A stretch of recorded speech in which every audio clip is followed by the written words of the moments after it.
Сябры Божай радасці. Аўтарская перадача Паўла Каралёва пра выбітных асоб.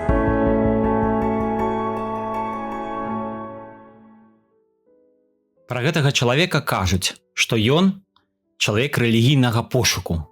Але пры гэтым ён быў нават не хрышчаны.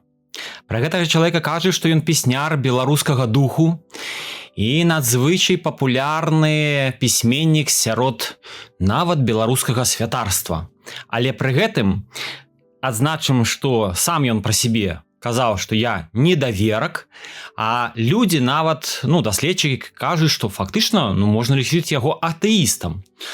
Таксама скажам, што многія лічылі, што у сваіх творах ён блюзнерыць на святароў, да і ввогуле на святыя рэчы. Але ж гэты чалавек за савецкім часам напісаў свой раман пра Хрыста, і там ён станоўчы герой. Сёння герой нашага выпуску Уладзімір Караткевіч. У студыі Павел Каралёў, і я пачынаю юбілейны ўжо 30-ы выпуск праграмы «Сябры Божай радасці». І сапраўды у нас даволі незвычайны герой. Але тэма вельмі шырокая. Уладзімір Караткевіч і хрысціянства. Гэта можна пісаць дысертацыю цэлую, кандыдацкую, пасля доктарскую. Але са свайго боку я крэслю тое, што мне здаецца даволі важным. І адразу хацеў бы падзякаваць. Я кансультаваўся, браў парады, падказваў некаторыя рэчы. Наш славуты даследчык жыцця і творчасці Уладзіміра Караткевіча, гэта, канешне, Пятро Жаўняровіч. Таму дзякую яму велізарны. Ну і пачнем мы з таго, што нарадзіўся наш герой у 1930 годзе. І нарадзіўся, гэта была серада. Атрымалася так, што літаральна за тыдзень да таго, у мінулы чацверг, спробу самагубства робіць класік беларускай літаратуры Янка Купала. Піша ліст, што ўміраю, прымаючы тое, што лепей смерць фізічная, чым незаслужаная смерць палітычная. Ён робіць спробу самагубства Янка Купала, і пасля гэтага жыццё ягонае будзе даволі надломленае, бо будзе вымушаны мірыцца з тым цемрашальствам, якое было ў той час, з вялікімі цяжкасцямі, праблемамі. А у гэты ж, на наступны тыдзень фактычна, нараджаецца Уладзімір Караткевіч.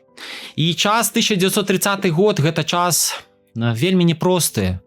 Былі масавыя арышты беларускай інтэлігенцыі ў той перыяд менавіта. І, можа быць, з таго звязана, што бацькі не пахрысцілі свайго сына, не пахрысцілі Уладзіміра Караткевіча, бо час быў, вельмі жорсткі. І таксама скажу, што галоўная заслуга нашага класіка Караткевіч у тым, што ён вяртаў людзям цікавасць да беларускага слова. Ён пісаў захапляльныя раманы, дэтэктывы. І гэта велізарная заслуга гэтага чалавека. І ў маіх руках вы бачыце самаробную кнігу, бо друкаваўся ягоны такі твор «Чорны замак Альшанскі» у часопісе «Маладосць». І вось Іван Загрышаў, гэта дырэктар Нацыянальнага гістарычнага музею ў свой час, ён вырызаў гэтыя публікацыі і рабіў вокладку сам гэтай кнігі. Кніга яшчэ Караткевіча, вось гэтая цалкам не выйшла, яна толькі публікавалася часткамі, а ён ужо рабіў гэтую кнігу. Настолькі была велізарная цікавасць да слова Уладзіміра Караткевіча. Ну і, канешне, даследчыкі кажуць, што ягоныя творы зрабілі такі фурор, велізарны інтарэс. І ягоныя творы шмат у чым маюць хрысціянскія такі, не той што ноткі, але хрысціянскую сутнасць. Бо даследчык Андрэй Унучак кажа, што дзікае паляванне караля Стаха Уладзіміра Караткевіча мае біблейскі пасыл. Ён у тым, што нават калі вельмі непроста, вельмі складана, і навокал цемра і шансаў перамагчы зло вельмі мала, ты ўсё ж мусіш старацца гэтае зло перамагчы. І не баяцца і змагацца. Таксама, канешне, цэнтральны твор, пра які шмат было гаворак, гэта «Хрыстос прызямліўся ў гародні». І справа ў тым, што ў хроніцы Белай Русі Стрыкоўскага ёсць згадка, што калісьці нейкі чалавек у гародні выдаваў сябе за Хрыста. І вось гэтая згадка ў гэтай хроніцы паспрыяла, што Владзімір Караткевіч дадумаў, што магло быць, што магло адбывацца ў той час. І уявіце толькі, за савецкім часам все ж кніга вось гэтая, ну і фільм таксама, гэта, канешне, Христос там, ну няхай Христос чалавек, які выдумаў, што ён Христос, яго за Христа прынялі, але так ці іначай Христос, які прызямліўся ў гародні, ён станоўчы персанаж для таго непростага часу. І скажу, што даследчык Адам Мальдзес сказаў такія радкі: калі на кінастудыі Беларусьфільм пачалі здымаць фільм па яго сцэнарыю «Христос прызямліўся ў гародні», камусьці гэта назва здалася крамольнай. І фільм выйшаў, дакладней не выйшаў, надоўга лёг на паліцу, як «Жыціе і ўзнесенне Юрася Братчыка». А Караткевіч, па словах Мальдзеса, скардзіўся: вечна ім здаецца, што мой Христос нешта не тое гаворыць, занадта сучасны. І скажу, што хораша там нават граў наш герой Владзімір Караткевіч. Ён граў ролю і ксяндза, і татарына таксама, две ролі граў. Я скажу, што не проста людзі прымаюць і дагэтуль гэты твор «Христос прызямліўся ў гародні». Маё асабістае памятаю ўражанне, калі чытаў гэты твор, я даволі абражаўся, бо думаў: Владзімір Семёнович, ты так вось блюзнерыш, пішаш пра святарства, вось настолькі шмат пералічаеш іх грахоў, але няўжо ж ты не ведаеш, што за некалькі дзесяткаў год перад тым вось святарства беларускае і праваслаўныя святары, да і каталіцкія ксяндзы моцна цярпелі. Было велізарнае выпрабаванне, многія пазбавіліся жыццяў за сваіх пераканання. Няўжо ж ты вось не ведал вось гэты подзвіг, што так вось праходзішся па духавенству? Гэта былі мае тады думкі. І сапраўды Владзімір Караткевіч разумеў, што да ягонага твору ёсць прэтэнзіі ў людзей, і ён гэтай прэтэнзіі атрымліваў. І таму той жа ягоны сябар Адам Мальдзес згадваў, калі разыгрывалі Караткевіча такія радкі, згадваў Мальдзес: не крыўдаваў Караткевіч, калі выйшла, што не для нявесты Геннадзя Кісялёва, а для касцёла ў Друцкіненкай цягаў ён з магазина да таксі 90 метраў танных дарожак. То бок яго разыгралі, і ён пасля казаў, Караткевіч: гэта мусіць мне пакаранне за сцэнар Хрыста.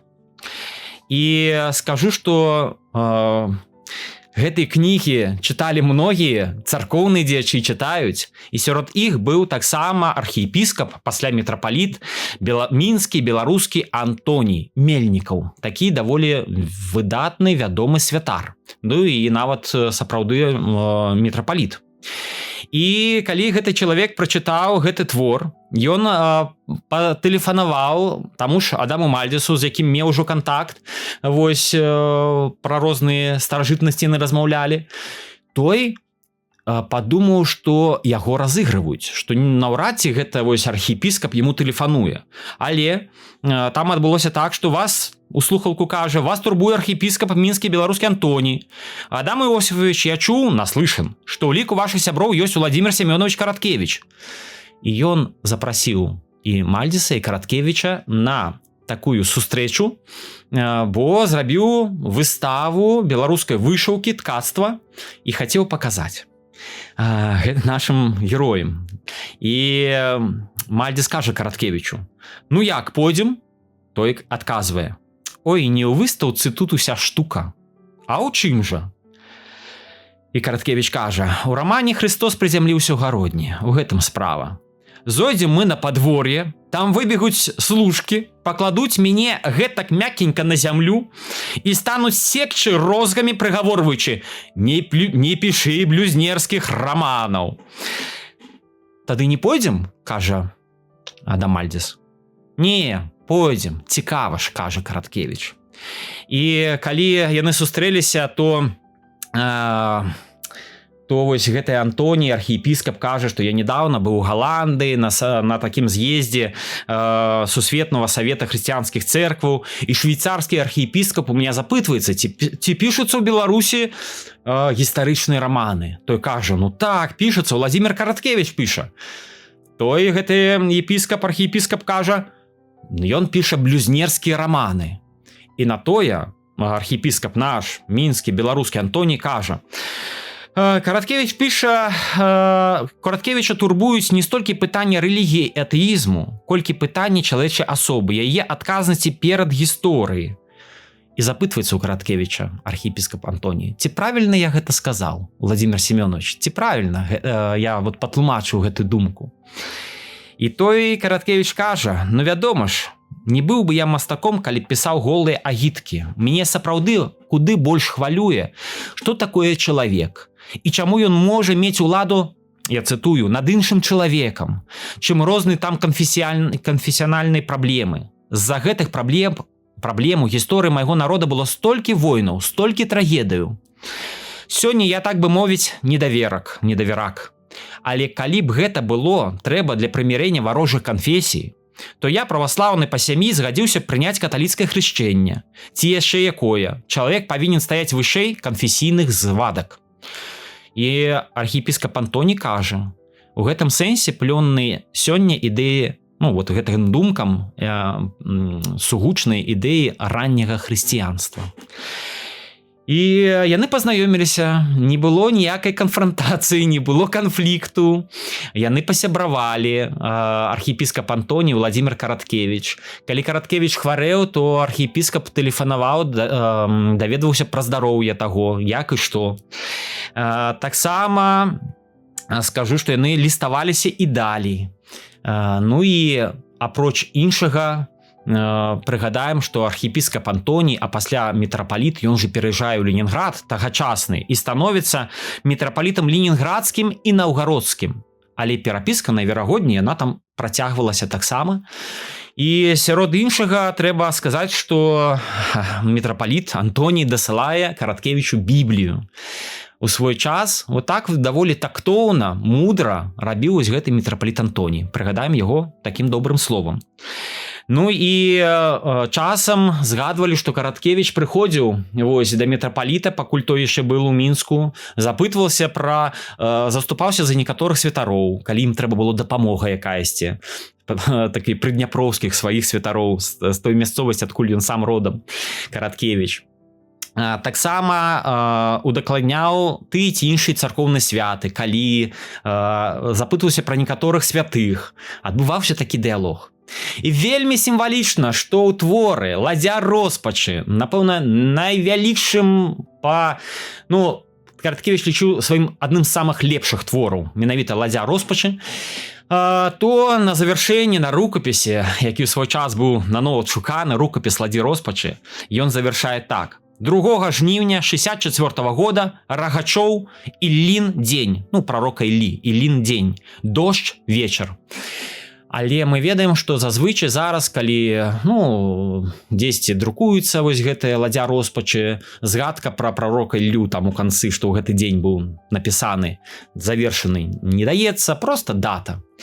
Але Караткевіч нерэдка ставіў вось такі згадкі, якое царкоўнае свята тое ці іншае было напісана.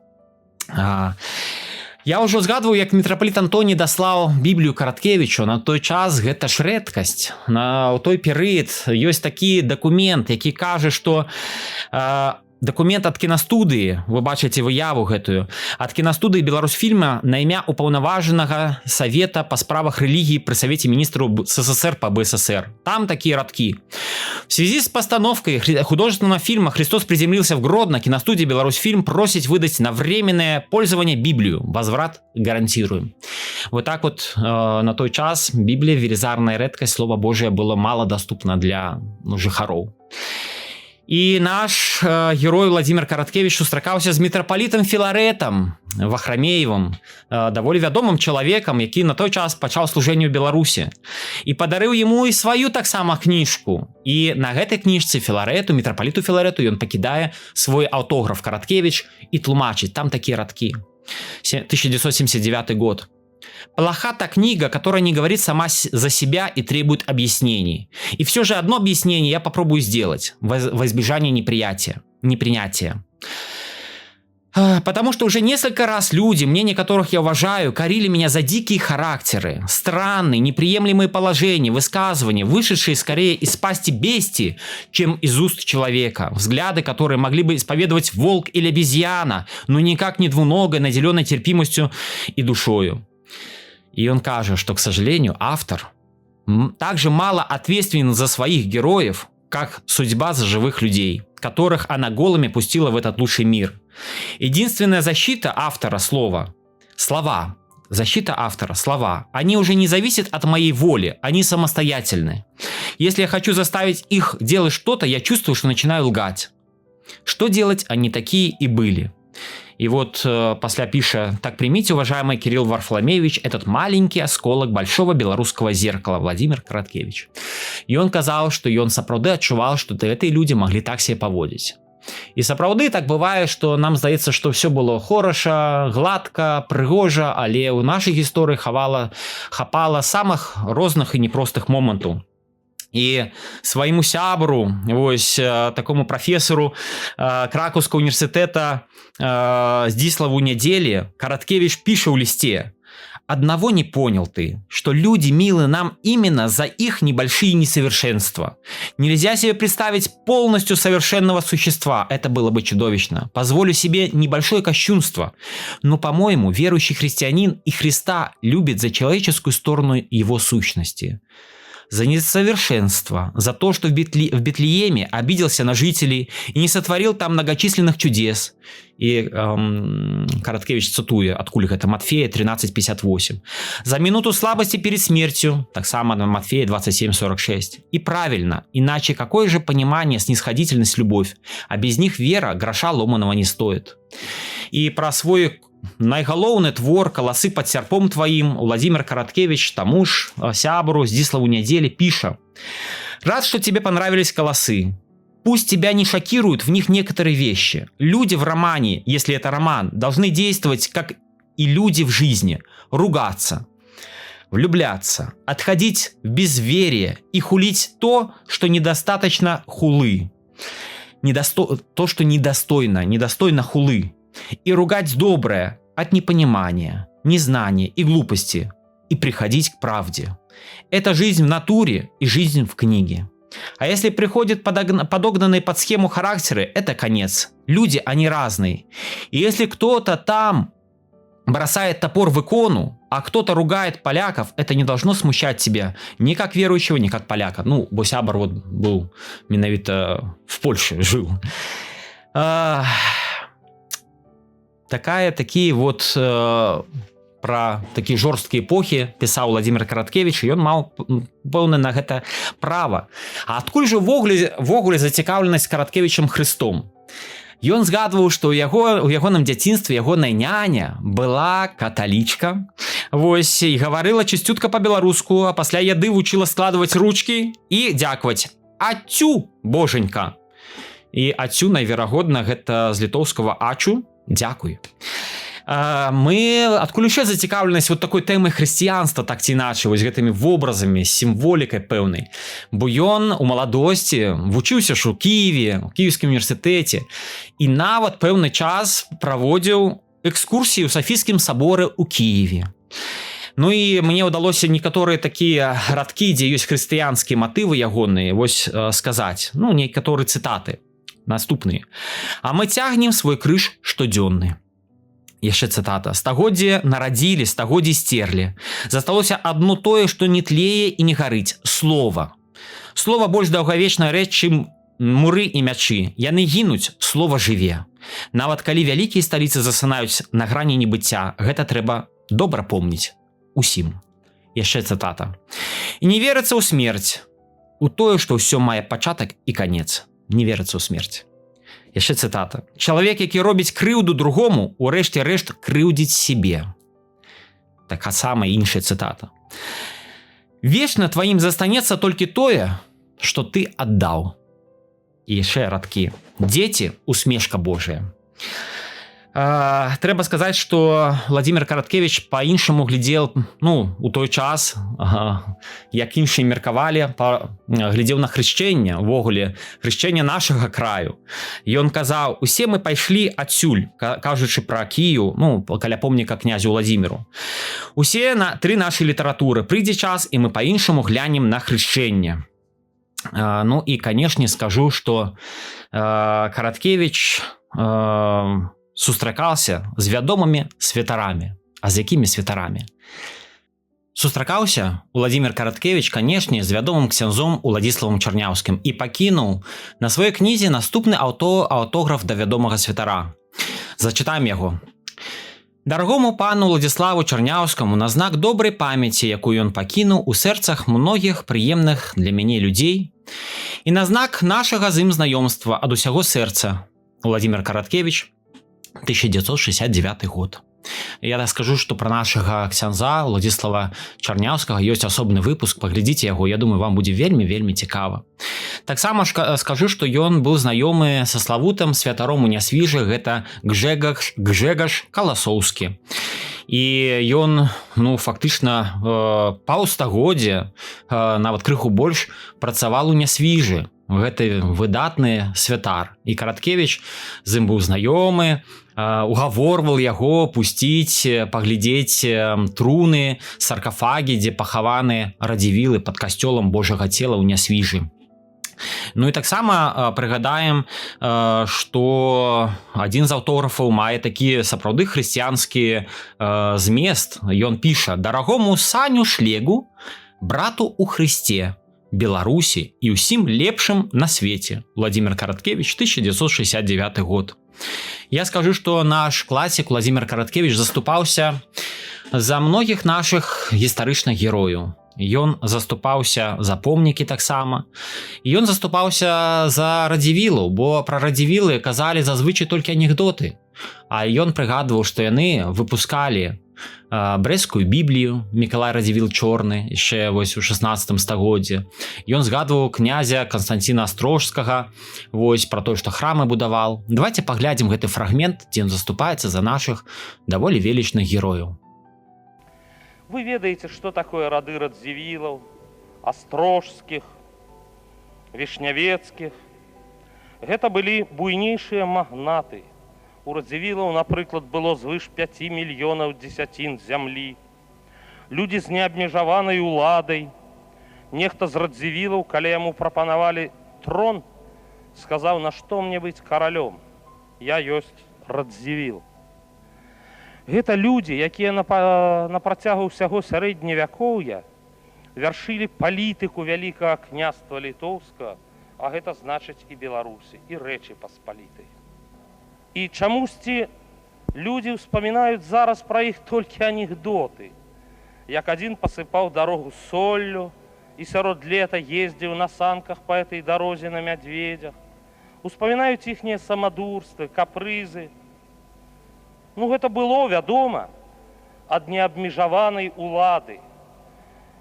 І чамусьці мала хто памятае, што, напрыклад, Мікалай Чорны Радзівіл надрукаваў у Брэсце Біблію, што Радзівіл сіротка напісаў дзённік аб падарожжы на бліжні ўсход, што Міхал Казімір Рыбанька заснаваў у Нясвіжы друкарню, што жонка ягоная была рэжысёрам і заснавальнікам першага нясвіжскага тэатра,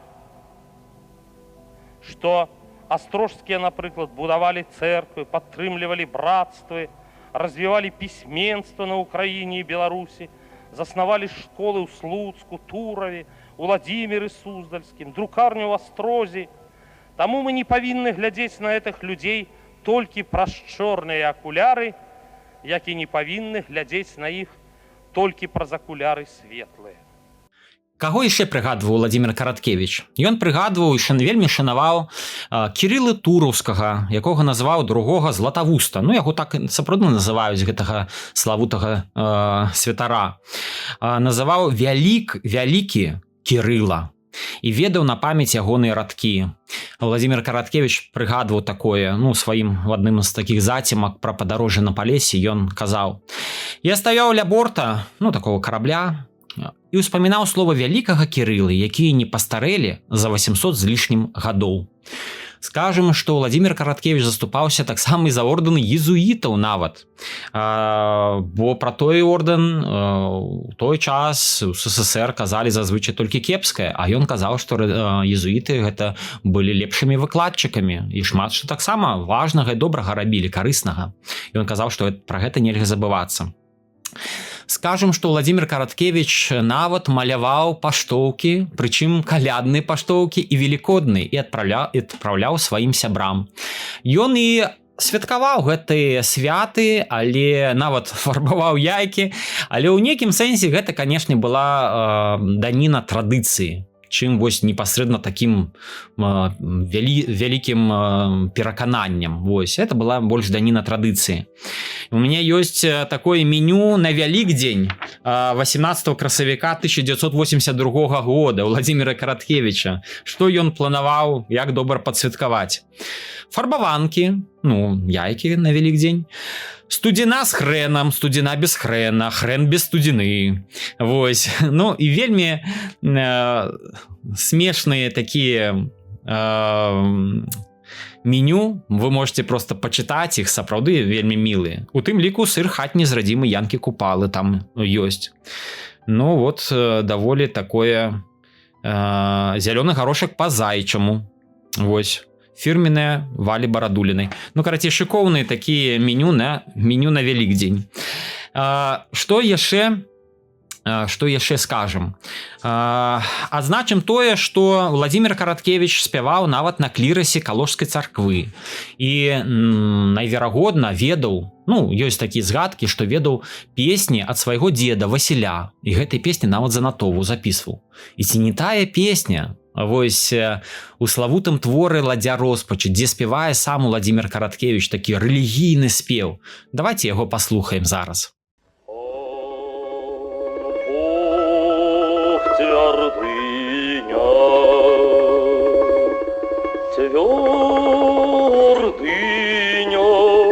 моя, знёю длань мою, як Давидна Голиафа узнял.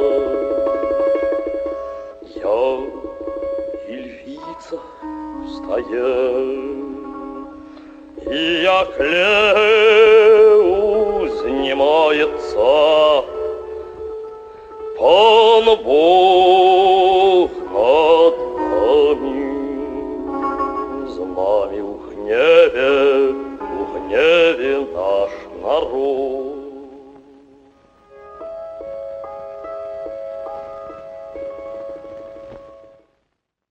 Владзімір Караткевіч бараніў і помнікі прыроды. Увогуле ставіўся да прыроды як да божага дарунка.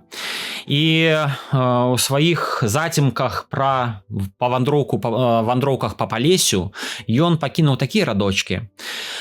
Размова, аднак, і тут была невясёлая. Зайшла ў нас размова пра тое, а ці доўга яшчэ існаваць такой раскошы на беларускай зямлі, аб тым, як слепа часам умешваецца чалавек у вечныя справы прыроды. І як магчыма за нашу каротказоркасць давядзецца плаціць нашчадкам, а можа і нам самім.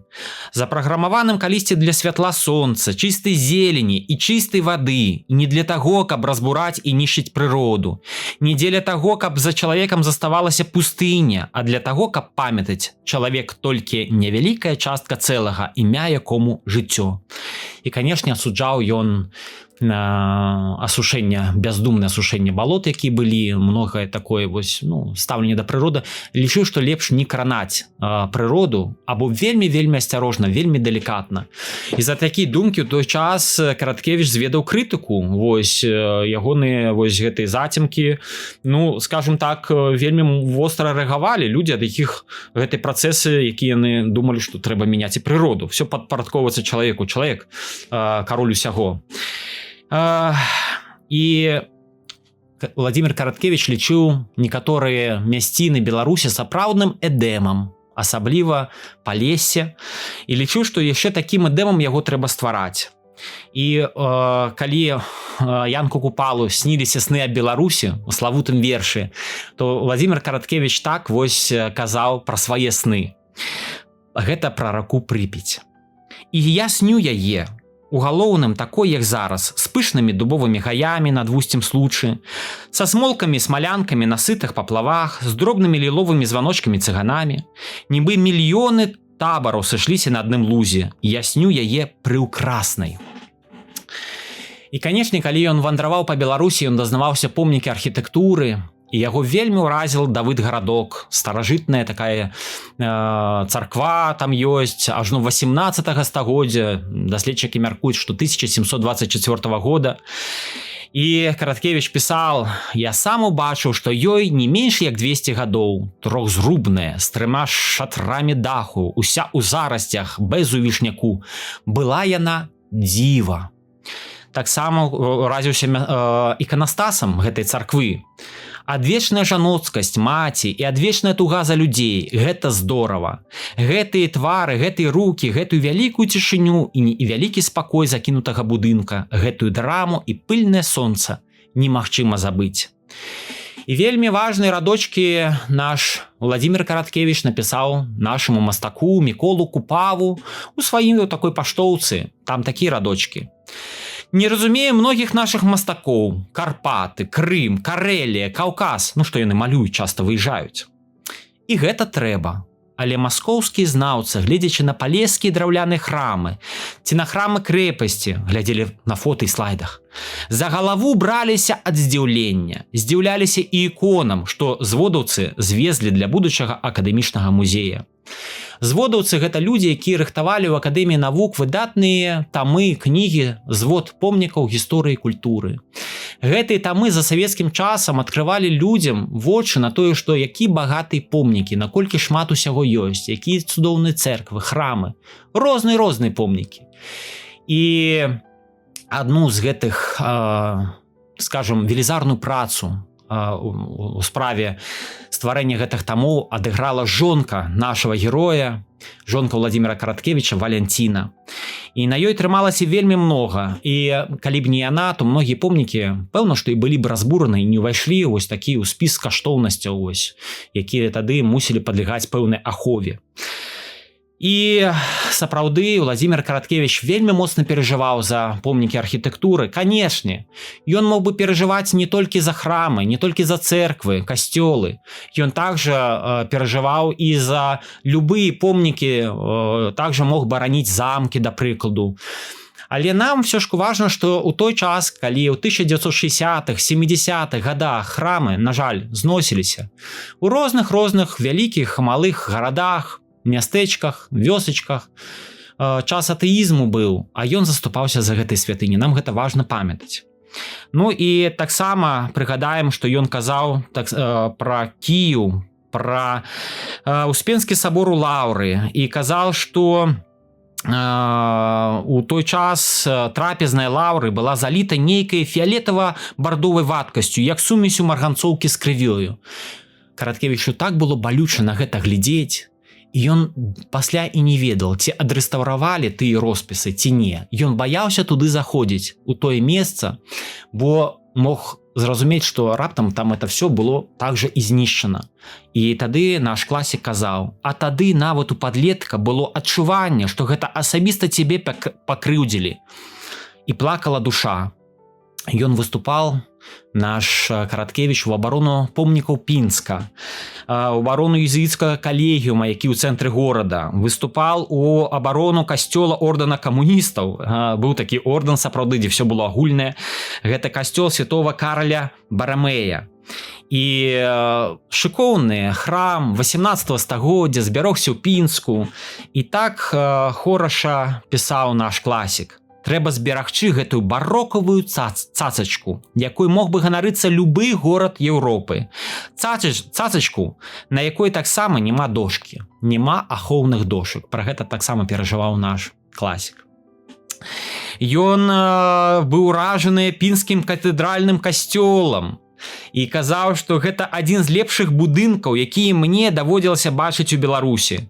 І наведваючы гэты храм, ён сказаў сваё славутае слова, якое вельмі любіў, казаў «прыўкрасна». Таксама казаў пра многія помнікі. Усё там радасць і ўсё ў запусценні. То аднавіць тое трэба, што засталося. І казаў, што нам, беларусам, ёсць чым ганарыцца не менш, чым іншым. І цікава, што наш Владзімір Караткевіч лічыў, што нельга прабачаць, калі помнікі нішчацца. Нельга гэта прабачаць. У хрысціянстве то трэба прабачаць. Але Караткевіч настойваў на сваім. Ён пісаў такія радкі, калі вось п'яныя людзі ў свой час уварваліся ў касцёл, гэта было Пінску. Крышыць усё трэба было, крышылі, ламалі. Вось, а іншыя людзі нейкія там з пахаванняў труны 14 стагоддзя вывозілі на сметнік, то Владзімір Караткевіч, падчас нейкіх працаў добрапарадкаванняў, скажем так, напэўна, то наш Владзімір Караткевіч казаў: «Да чаго я не люблю варварства? Ксёндз, на жаль, дараваў». Кажа пра пінскага ксяндза, напэўна. «Ксёндз, на жаль, дараваў. І неразумна зрабіў.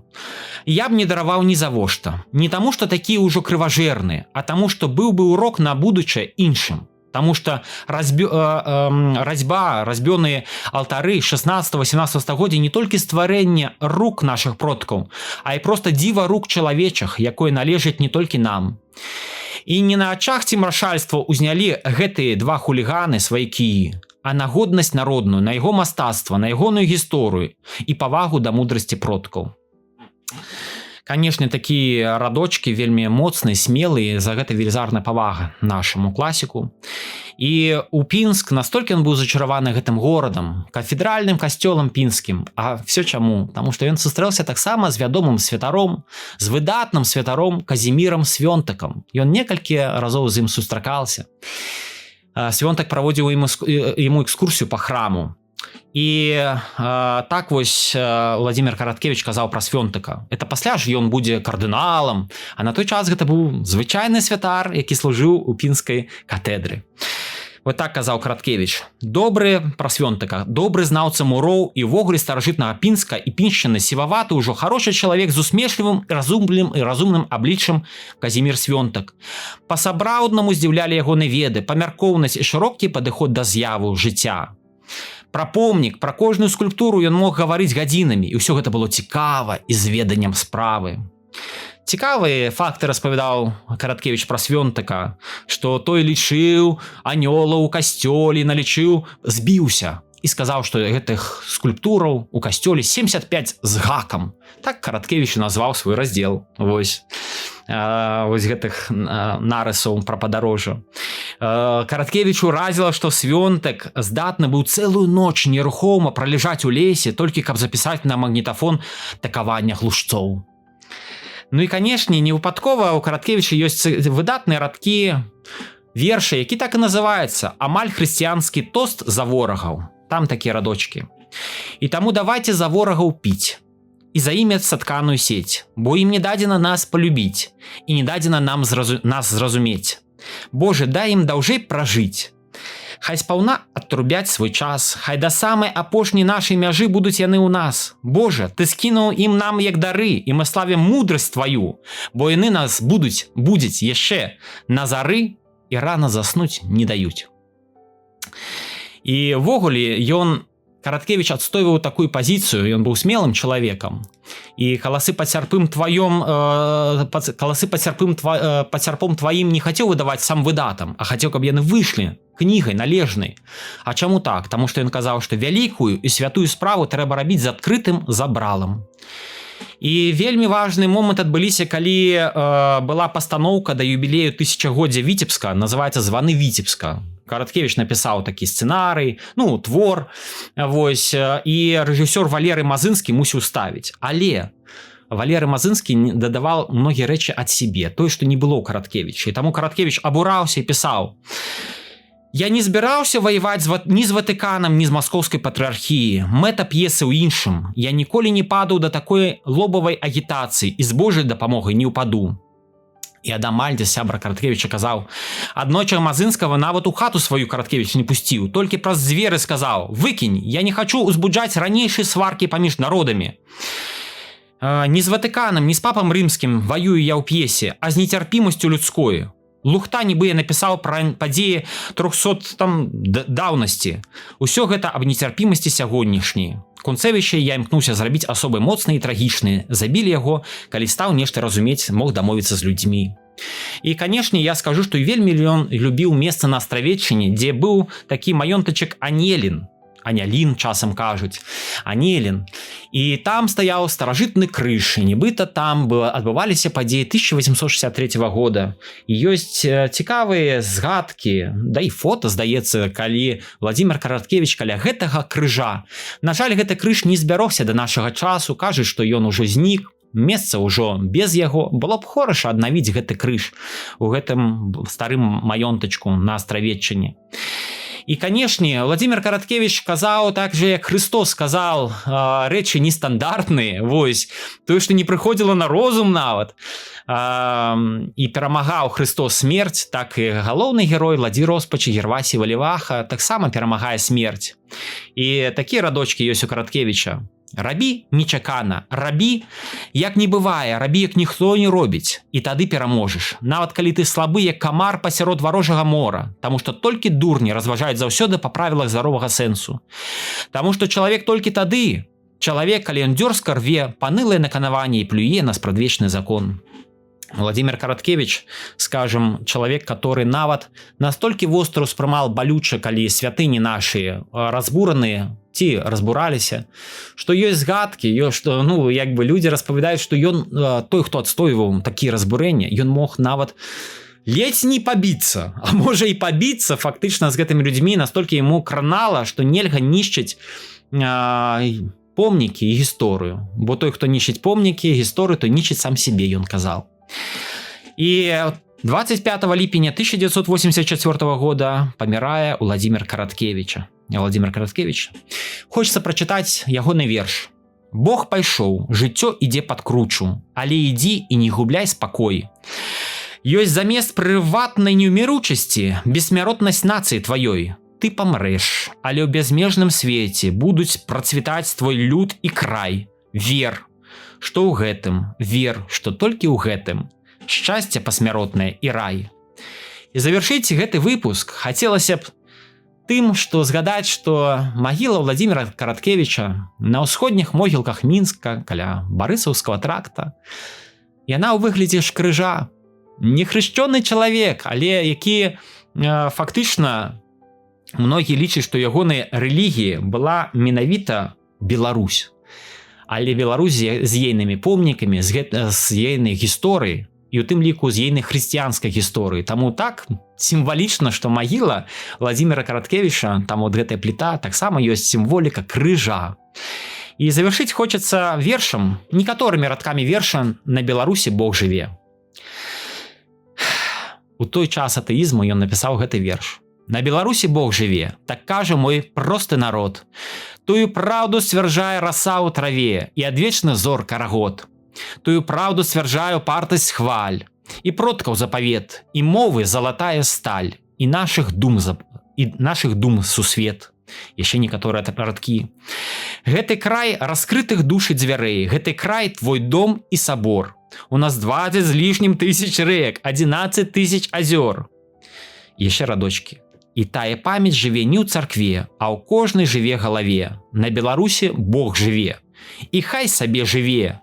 А калі ён шле на нас кару і гнеў, ну што ж, мы з ім свае. У вяршыне самых гонкіх дрэў маланка з неба б'е. І пра тое кожны пяе салавей, росным кветкам у роднай траве. На Беларусі Бог жыве. І нехай да веку жыве». Будзем памятаць нашага Владзіміра Караткевіча.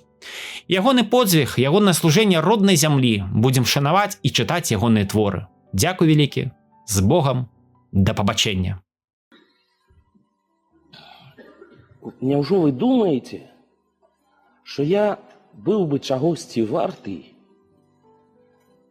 без вас, якія сышліся сюды з большай ці меншай там кожнай дозай сімпатыі да мяне?